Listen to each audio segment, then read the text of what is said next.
I have been asked to wrap up, but I don't think that there's so much that we have heard that wrapping up is difficult. The first thing is God grant me the serenity to accept the things I cannot change. Do we ever tell our children that? How many people have ever told their children there are some things you are going to confront that you cannot change? One of them is me. So God grants us the serenity to accept the things I cannot change. The second thing is God grants me the courage to change the things that I can. Many of us are living with BS. We can change it. We can change it. We're just living with these things. To live with pressure when we can kick pressure out. So I think the first thing we should do is to learn to kick pressure out. Sometimes we live with it. We look for cultural, social reasons to live with the pressure when we don't have to live with it. So God grants me serenity to accept the things I cannot change, like my mom, my brother, my sister, and the fact that life will happen to me, and that God grants me serenity to accept things I can change.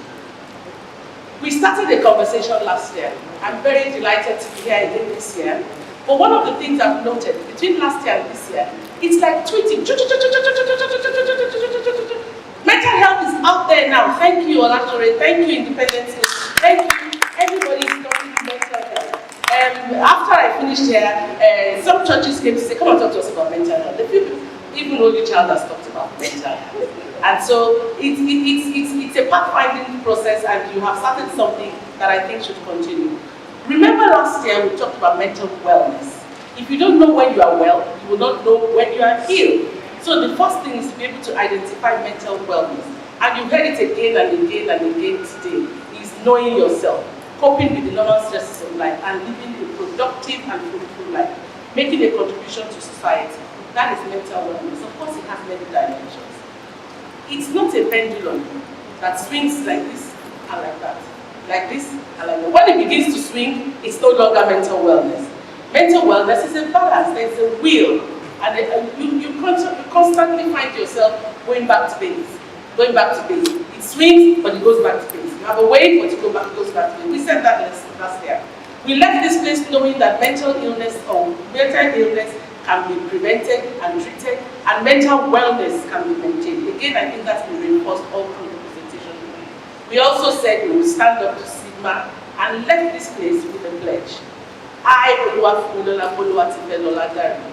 pledge to be informed and aware. I pledge to spread the word, to seek help from the right places, to show love to people, and to be the voice of right and rights communities. How many people remember our pledge from last year?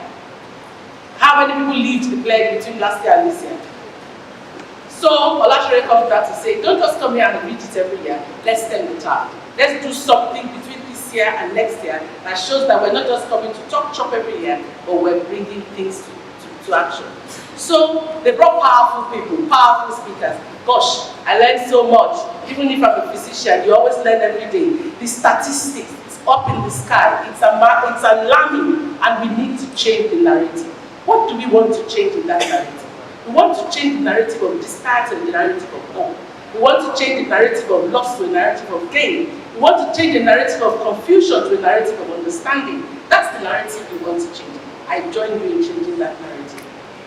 But I also heard that there are many shades of mental wellness. Not all of us are mad. And not every outburst of anger is an outburst of mental unwellness or mental illness. So I look at these shades. Everybody thinks you must be happy to be very mentally well. If you slap me, I will slap you back. If you do something I don't like, I will get angry with you. I'm not mentally unwell. You have done something to me that requires that reaction. So sometimes when I'm worried, I'm not mentally unwell. When I'm anxious, I'm not mentally, especially when results are coming out. Parents, children, when I was in UI, everybody wants to call you, to know the results in advance. Those parents are not mentally unwell. They are just anxious parents. And they are good parents. That anxiety makes them good parents. That anxiety makes them good students. They want to excel.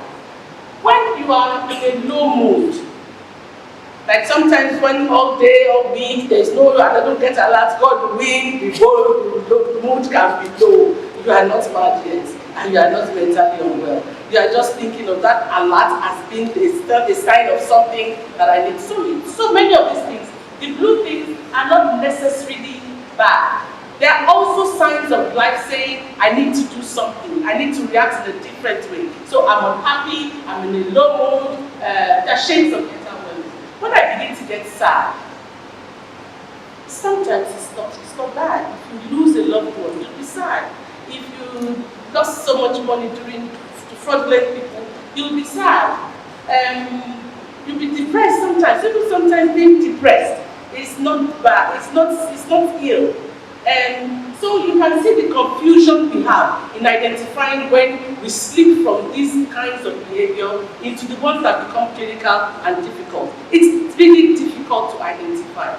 If you don't know your child, if you don't know the many shades of me that your child can elaborate, if you don't know that this is the way my child reacts when this happens, this is my norm, then you cannot know the shades of your child, and you cannot know when life is happening. You cannot know that. So shades of me, you cannot know when something is going wrong. Now I think we often focus, because you are in school, you are focusing on the child. But this child lives in a home, and in that home there are parents. There are parents going through as much as the child. And sometimes we want to treat the child, but we forget that environment in which the child is being nurtured, and we fail to treat the child. When a child gives up, a parent has given up as well. Either the mother or the child has given up. Why would they give up? What are those stressors? I put them into 5 categories, and you have all the presenters have broken them down. They have not accepted me. Acceptance. Even parents, like the speaker said, they want to feel accepted. They want to be part of the Joneses. And I don't think that's bad. It's just that when you overdo something, too much of anything becomes a problem. I feel rejected. You know, you can be accepted and it's struggle. You can be rejected and it's struggle. And there's so many ways we now feel rejected. Social media is a very, very, very big way to feel rejected. When you haven't like my post. Tinuka doesn't like my posting at all. She doesn't like me. So she makes her start liking my posting. There's so many ways you can feel rejected, which don't mean jack. Yes. They don't mean jack. But our children are counting them as jack. Because we don't know that they are counting those things as significant in their own lives, because we didn't leave them in our lives. So rejection is really real. Some of us haven't gotten over the rejection of hard parents. Some of us have, my dad was very hard, wasn't he, Kimo? My dad was very hard. Only Kabiyesi will save us from him. There are very few people who will save us from him. Even though I think it's hard, I still think I'm thankful that it was hard, because there are benefits of that hardness in my life. Now, as an adult, I face performance pressure. I face performance pressure. When you are facing your own performance pressure, you forget that your child is looking at you and understand. So when you are talking about that, you don't need to face performance pressure. You don't need to, but you are displaying performance pressure every day at home. You are trying to do 20 jobs at the same time. It's performance pressure. You are trying to be the best person in church, the best person at work, and yet the best mom and dad at home. That is performance pressure. So when you display performance pressure, do not be surprised that your children also display performance pressure. Children learn most by what you do, not what you say. If you lose something, whatever it is, human being, material, if you lose something, it's a stressor. And then in our world today, we are all learning and transiting. We are all learning. You know, you go out even as an adult, they ask you, have you used Zoom? Have you used, so you know, I'm going to be conferencing with you. I'm going to be teleconferencing with you. Please don't teleconference me, just phone me. I don't know. That is a transition for us. Social media, technology is transiting us in different ways. Economies are transiting us in different ways. We need to learn adapting. And so I'm going to challenge the schools to say, none of our educational curriculum teach this in schools. Those of us who are of this age, we have passed it, we have missed it. Nobody's going to teach us. Is there anywhere in your curriculum or in your schedule of work where things such as this are taught to the children in any way? If there is no formal teaching of it, a formal structured classroom for it, where do they learn it? It means that we are more reactive than we are proactive. So we need a bit of proactivity in the school in a structured way that enables both parents and children and students to actually identify and deal with the stressors of life. Life always happens, and mental wellness is a journey, it's not a destination. You don't just get there and find out that you're mentally well or you're mentally unwell. It starts insidiously. Nobody knows when it starts. I cannot say this is the day I started to feel depressed. Or sometimes you cannot even say this is what made me depressed. So it's a journey, it's not a destination. So I identify a tipping point because I know it's a journey. This is very simplistic. It appears as if you start and it goes higher and higher and higher. No, it's a very dynamic and interactive journey that can start from happy to suicidal in 2 hours, depending on how severe the pressure is or how alien it is to you. In 2 hours, you can be feeling so happy, so happy, and then your husband brings another wife home. For some women, that's it. There's no recovery. Or you walk into somewhere and you find your son tells you, I want to marry my boyfriend. That is a curve like this. There is no gradual anxiety, depression, it's suicidal. So sometimes it's not linear, but there's a tipping point. So one of the questions says, how do I identify my tipping point? Or the tipping point of my child, or the tipping point of my principal. I learned to watch my father. It depends when he's wearing black shorts and red shirts. Don't go ask for money for anything. Everybody, you learn those skills, you learn those social skills with time, and you learn to relate to other people. And that's part of learning connectedness. So if you do not know your norm, you will not know your tipping point. If you do not know your child, you will not know your tipping point. You will not know when to be firm and when not to be firm. You will not know when to love and when to use the word and stuff that comforts you. So you need to look at that tipping point. And that tipping point can go for anxious, happy, sad, depressed, suicidal, and frank insanity. And you just need to be conscious. When I say this, I say to myself, who's going to have the time to do all of this? This is a reality. Even if we are asking schools to do it, where are they going to find the time to do it? This is not good. Where are they going to find the time to do it? Who is the teacher in school who is responsible for it? I'm sorry I'm looking at you, Mr. Principal, because I'm asking, who is the person in school who is going to help my child with this? Is it every teacher in the school, or there is a designated person in the MRI, the medical reception station in school, that the children have that kind of relationship with? Or is it the doctor who is a general practitioner and has to treat the malaria, the lumps and bumps to bring him to clinic? Who that should do it? Or is it daddy that should do it? But the child should know who to go to wherever I am. So I want less means of committing suicide. I want responsible reporting.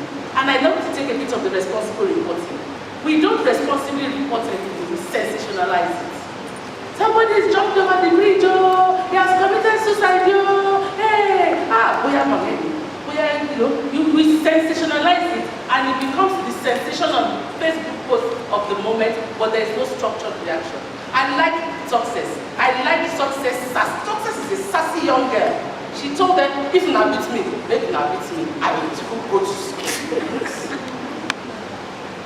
But what as a society have we done? It's not made, my nails are not made, but I'm smiling. But I'm carrying the load on my head saying this load is placed. But each time I get into this state, and all of us do, nobody can say you haven't gotten into this rubbish state I was in. So that day I just picked up the boat and I said to myself, just take a photograph of it, so that you know when I'm young, old and there, that there were times in my life when I carried my burdens on my head, and that we will bounce back again. We will always bounce back again. When do we teach our children resilience? Our children are not numbers. They are not pass or fail. But when do we have the opportunity to teach them resilience? When do we build their strength of character? Me, I don't say don't beat my child. If he deserves it, or she deserves it, she will get it. I know that I start. They comfort me. But I will not parentally abuse my child. Because the letter I read was about parental bullying. You cannot say horrible things to your child and we expect that child to be corrected. But you can correct that child and say, these are your boundaries, these are your guardrails, don't pass it. If you pass it, I too may join the parental abuse. You may just see that I am an abuse parent and you will have to be taking care of my abuse. So I'm not saying, and that's building the character of your child. How many times do we say, you cannot have this, you can have this, and why you cannot have it? Purposeful confidence is not arrogance. One of the things our parents did was to give us purposeful confidence. A confidence with a mission, confidence with a purpose, confidence with knowing why you are being confident. Positive thinking is not wishful thinking. There's a difference between positive thinking and wishful thinking. Tenacity and focus. Keep hanging there, sweetheart. Keep hanging there. Hang there until the damn boss. We're going to get there. Just keep hanging there. I say that to my sons very often. Because sometimes passing law exams can be very tough in England, and you have to do EU law again, and I don't want to do the EU law again. Let's keep going, it's going to happen. Resilience is a key outcome of good parenting. That's what we heard. There are many domains, much more than this, that we heard of resilience. We heard of composure, we heard of reasoning, we heard of health, tenacity, collaboration, vision. Resilience is the outcome of good, successful parenting. The good thing about parenting that builds resilience is that collective resilience of our children builds the collective resilience of society. So that when the roads are bad, we look for another way to get around it. Like Professor Kuti told me, go through it, beside it, under it, above it, as long as you get to the other side without breaking it. So that is part of building resilience. So our goal is to build resilience adolescents and adults.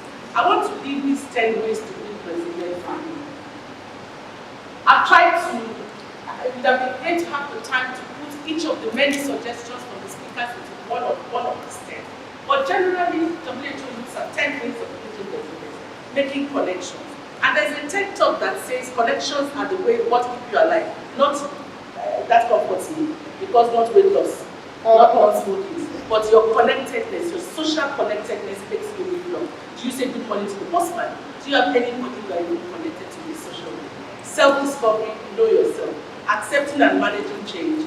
Keeping things in perspective, don't exaggerate and don't minimize so that you can react effectively. Taking decisive actions, moving towards your goal, nurturing self-esteem. My son told me, I don't have any photographs when I was young. Because my father said, standing in front of the mirror is vanity. Taking so many photographs is vanity. I'm at the moment compensating. Anytime you want to photograph, call me. I will photograph to make up. Maintaining hope and positivity, taking care of yourself, and seeing crises as bridges to hope. No matter what shade life follows you, resilience is balance, resilience is mental wellness. I don't know if you all can see this, but we have adjusted our pledge from last year. Can I please request that we all stand up and put our names and put my name in that pledge and read it together? Knowing that to stem the tide, we have to build resilient communities. Building resilient communities starts from me. My grandmother says, if you yourself as a parent are struggling with life in such a way that your lack of resilience is not showing, your child will take it to school and there's nothing that the school can do. If you as a teacher, a principal, are struggling with resilience and they see you struggling with this matter, they can't learn it. So if we can, and we've added a few new phrases to our pledge from last year. We've added, I pledge to see, sign and vote, and the second one,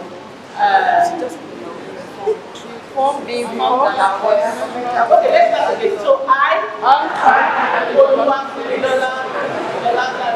pledge to receive, say, sign, vote, be informed and aware, spread the word, encourage behavior, and refuse to see as the mental wellness. Seek help for the right ways, right people, and right when they experience mental wellness.